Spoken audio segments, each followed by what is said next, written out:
His hand slammed against the locker beside my head, caging me in with that infuriating smirk. "Running again, pretty boy?" Ryo's voice was low, taunting, each word brushing against my skin like a dare. His body was so close that I could feel the heat radiating off him, the faint scent of smoke and mint wrapping around me. My breath caught when his eyes dropped to my lips, dark, hungry, like he was deciding whether to ruin me right there in the hallway. And maybe the worst part? I wasn't sure I'd stop him if he tried.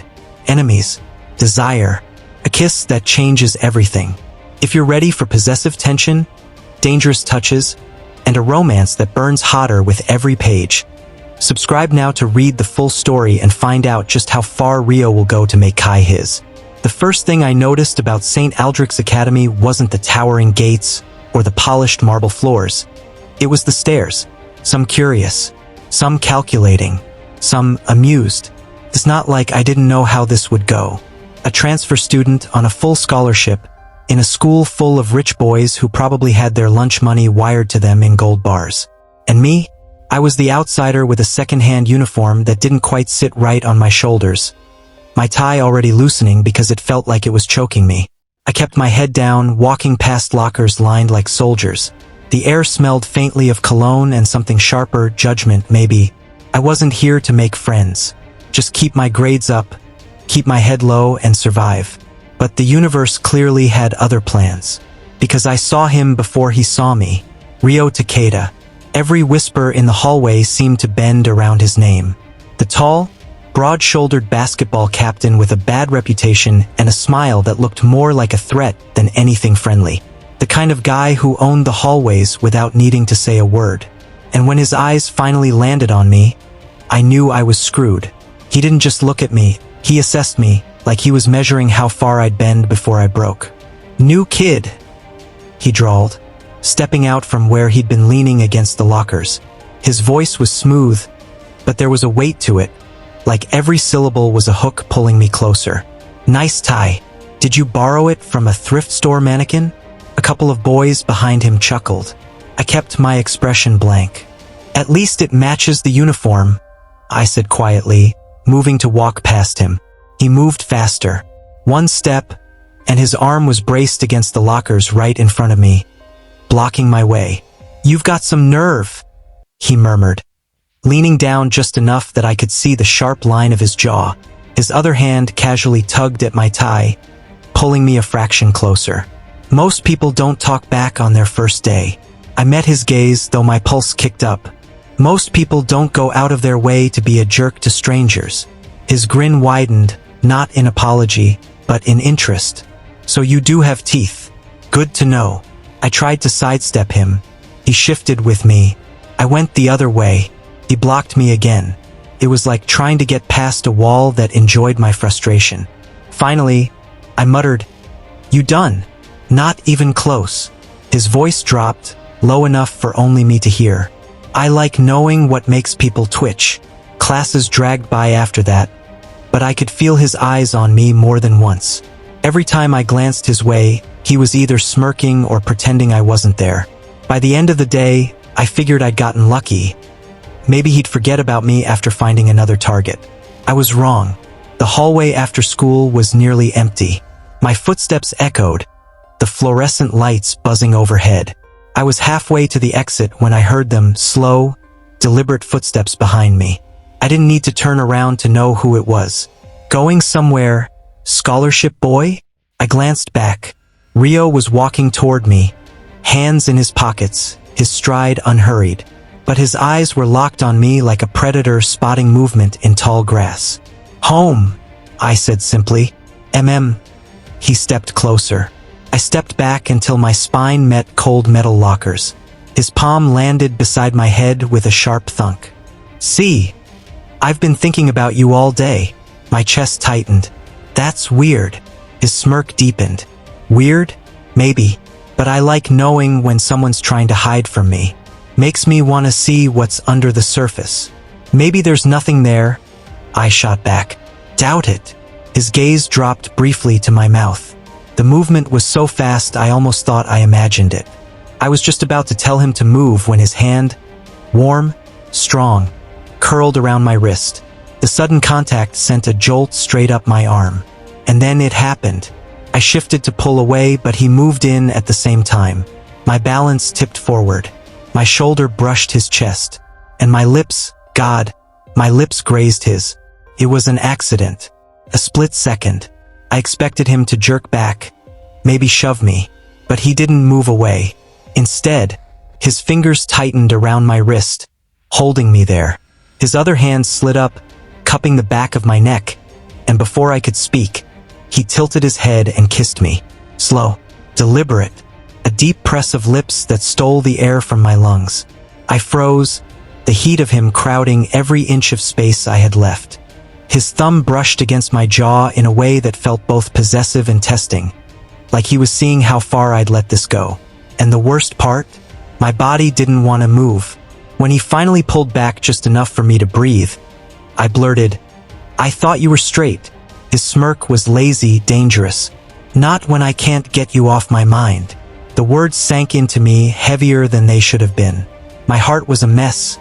My thoughts even worse. Rio stepped back, shoving his hands into his pockets like nothing had happened.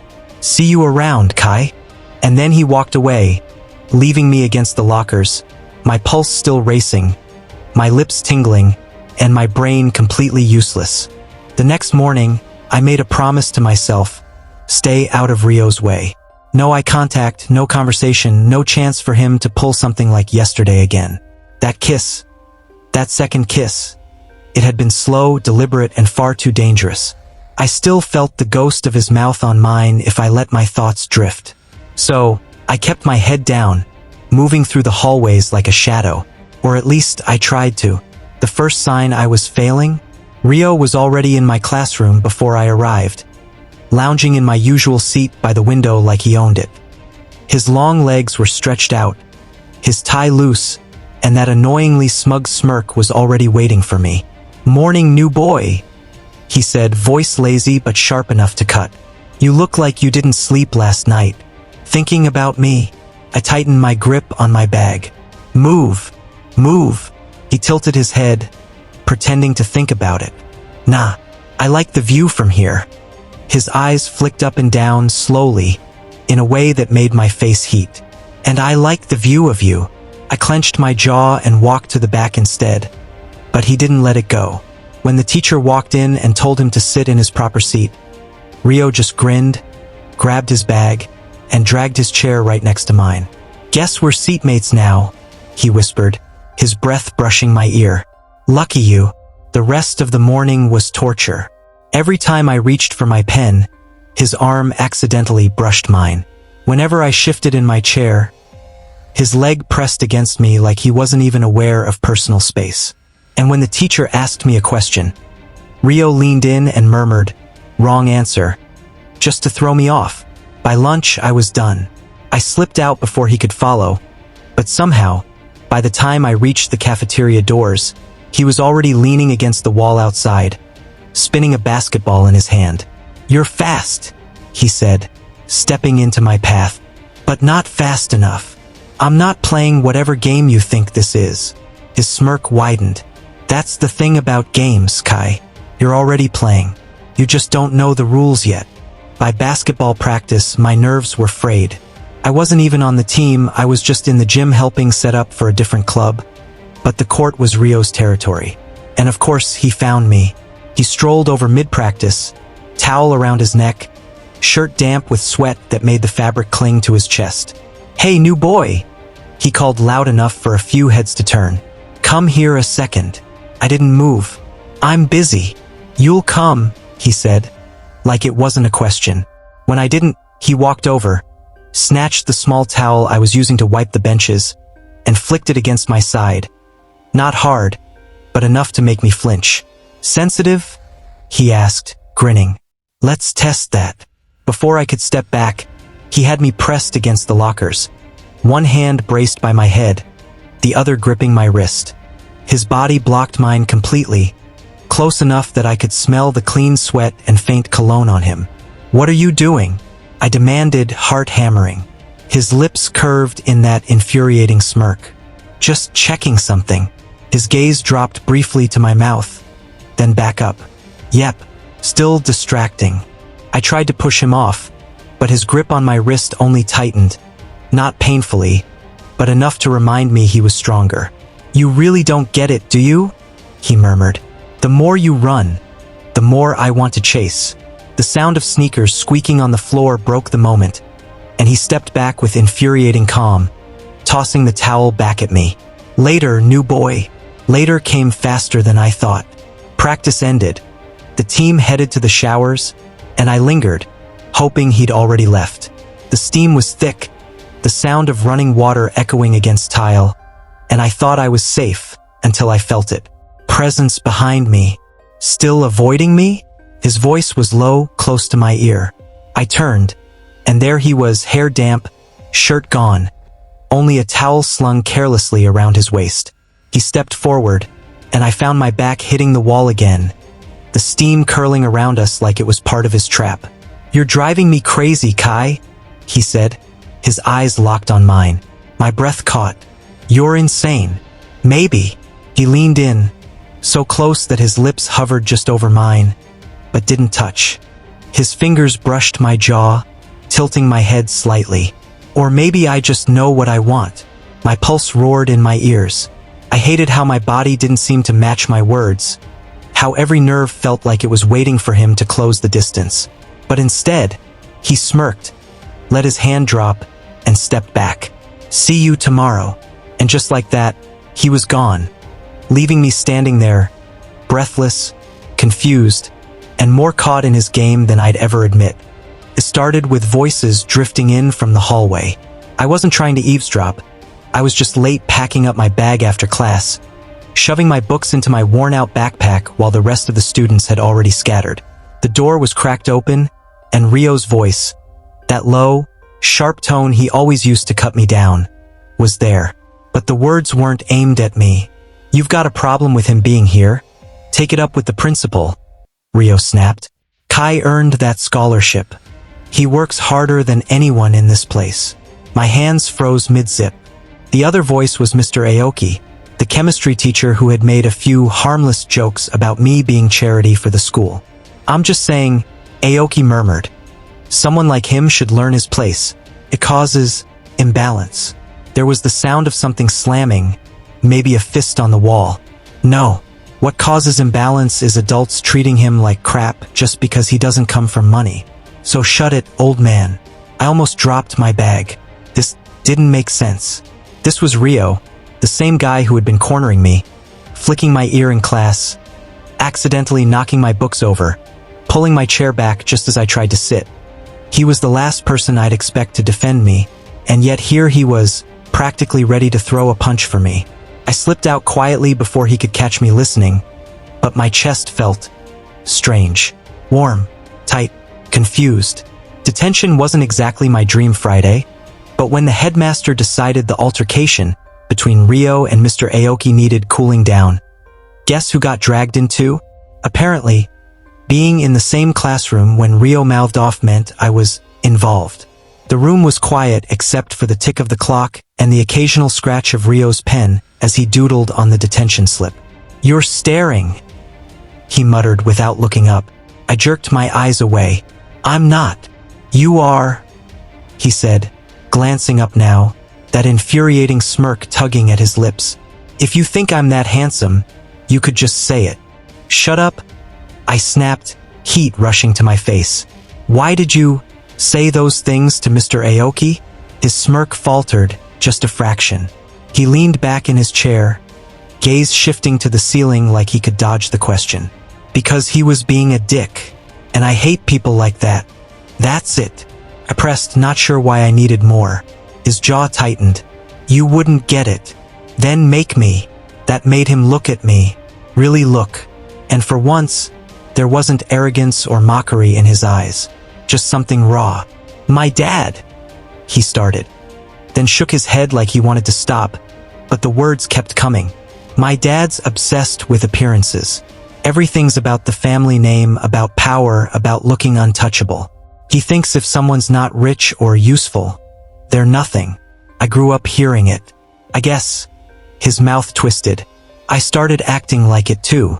Figured it was easier to play the jerk than give anyone the chance to get close enough to hurt me.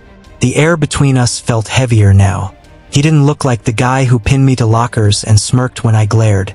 He looked tired, lonely. "I'm not nothing," I said quietly. "I know," he murmured, and for a second, I thought he was going to reach across the table.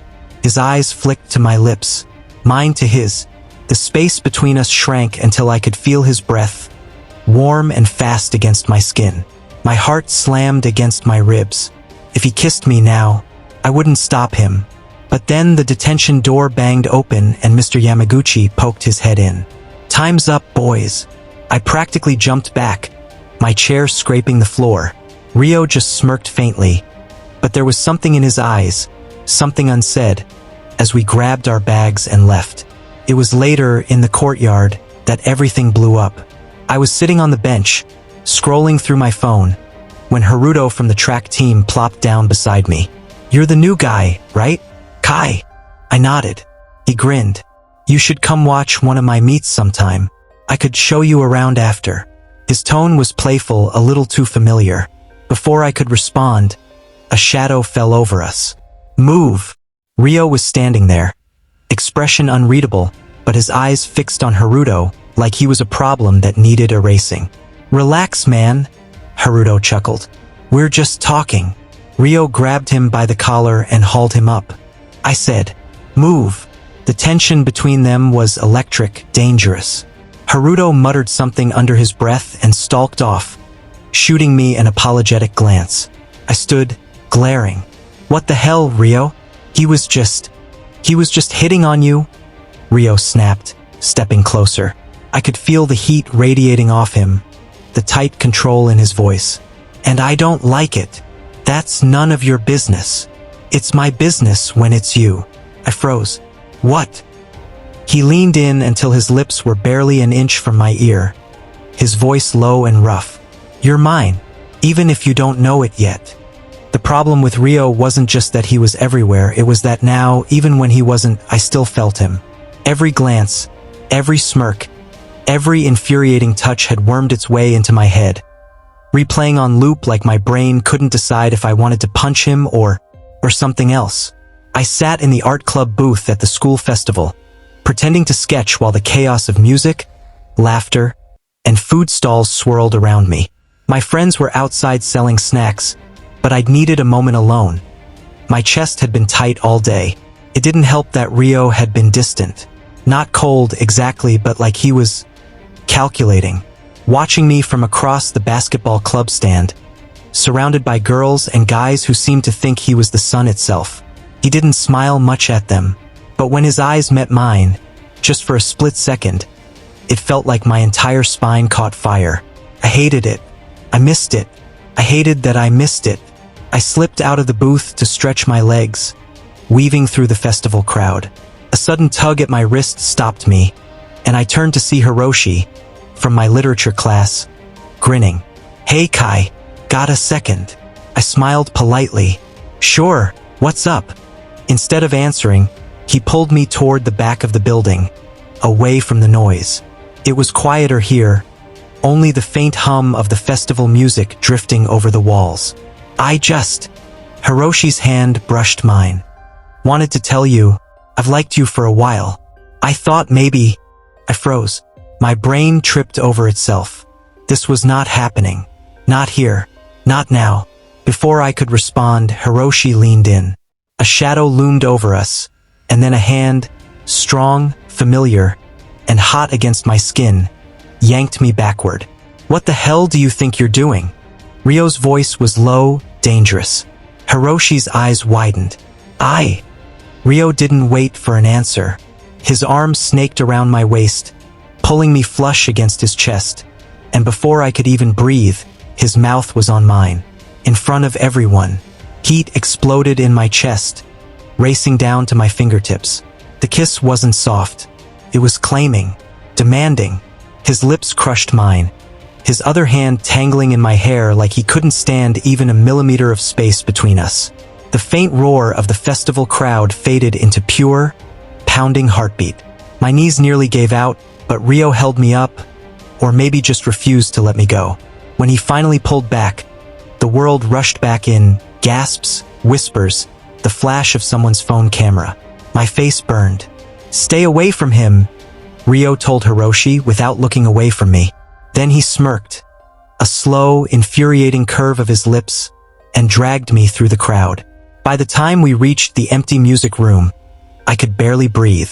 My chest felt too small for my lungs, my heart still trying to recover from what just happened. "You," I started, but the words caught. "You just kissed me in front of everyone." "Yeah." Rio leaned against the piano, unbothered. And there are pictures, Rio. People are going to. Let them talk. You don't get it." I shoved a hand through my hair. "My scholarship. If this turns into some stupid scandal." His expression darkened. "I'll handle it. You can't just. Watch me." His voice softened, but the intensity didn't fade. "I'm not letting anyone take you from me." My stomach twisted. This was insane. He was insane. And yet, when he said it, I believed him. Rumors spread faster than I thought possible. By evening, half the school had seen the pictures. My phone buzzed with messages I ignored, my chest aching with a mix of dread and something I didn't want to name. That night, I sat at my desk, trying to focus on homework, but every time I glanced at the window, I thought about him. About the heat of his kiss, the weight of his hand at my waist, the way he'd looked at me like I was his. A knock startled me, not from the door, from the window. I turned, and there he was, Rio, standing on the narrow ledge outside like climbing 3 floors was no big deal. His shirt was loose, hair a little messy, eyes burning straight into mine. "Open it," he mouthed. I did. He stepped inside without hesitation, closing the distance in 3 strides. Before I could ask what he was doing here, his hands cupped my jaw, tilting my face up to his. "I don't care what they say," he murmured, every word brushing against my lips. "You're the only one I want." My heart slammed against my ribs, and I realized for the first time that maybe I was already his. The night felt heavier than it should have. The clock on my desk read 11:47 p.m., but I couldn't focus on the homework in front of me. My pen hovered uselessly above the paper while my mind kept replaying the festival incident. Rio's lips crushing against mine in front of the entire school. It should have been humiliating. It should have made me furious. Instead, my chest had been aching ever since. I shoved the pen aside and pressed the heel of my hand to my forehead. "What the hell is wrong with me?" I whispered to the empty room. I didn't hear the door open. I didn't feel the air shift until the faint click of the lock made my head snap up. Rio was leaning against the door, his tie loose, shirt untucked, eyes burning like he owned the whole world. And apparently, me too. "I told you I don't care what they say," he said, voice low and sharp. "You're the only one I want." I stood so fast my chair scraped the floor. "Do you have any idea what you've done? There are rumors everywhere. My scholarship. I'll take care of it." He moved toward me with the slow, dangerous stride that always made my pulse kick up. "Rio, no." He cut in, stepping close enough that I could smell the faint scent of cologne mixed with the warmth of his skin. "You don't get it. I've been playing this game for too damn long. Teasing you, pushing you, just to keep you looking at me." His hand came up, fingertips grazing my jaw. "I'm done with games." I froze. My heart was slamming against my ribs so hard I thought he could hear it. "I'm not scared of you," I said, though my voice was softer than I meant. His eyes softened just barely. "Then what are you scared of?" The truth slipped out before I could stop it. "Losing everything I've worked for." Something shifted in his expression, like I just handed him the most fragile piece of myself. He didn't smirk. He didn't taunt me. Instead, he stepped closer, until his forehead rested against mine. "I'll protect you," he murmured, "no matter the cost. My family, the school, anyone who tries to take you from me, they'll have to go through me first." The air between us was thick. His breath brushed my lips, and I realized he wasn't teasing. Not this time. When his mouth met mine, it wasn't a claim. It wasn't about dominance. It was deep, slow, and unbearably tender, like he was pouring every unspoken word into that kiss. I felt his fingers slide into my hair, holding me there, not letting me escape even though I didn't want to. My hands found his shirt, clutching it like if I let go, I'd lose him. He kissed me again, harder this time, heat sparking between us until I was dizzy. Every teasing smirk, every shove against a locker, every stolen glance, it all led to this. When we finally pulled apart, our breaths were ragged. His thumb brushed my cheek, his voice low and certain. "You're mine, Kai, and I'm yours. Got it." I nodded before I could even think. The fallout from the festival died quicker than either of us expected. Rio confronted his family, made it clear he wasn't giving me up. He handled the board, the scholarship committee, everything. And somehow the school adjusted. Whispers turned into stares, and stares turned into acceptance. By the time midterms hit, no one dared to mess with me. Not with Rio at my side. We walked into school together, his arm slung over my shoulders like it belonged there. Because it did. I thought back to that first kiss in the hallway, the one that turned my world upside down. I thought it was the worst mistake of my life. Turns out it was the beginning of the best thing that ever happened to me. If you loved Rio and Kai's story, make sure to subscribe so you don't miss my next steamy, possessive romance.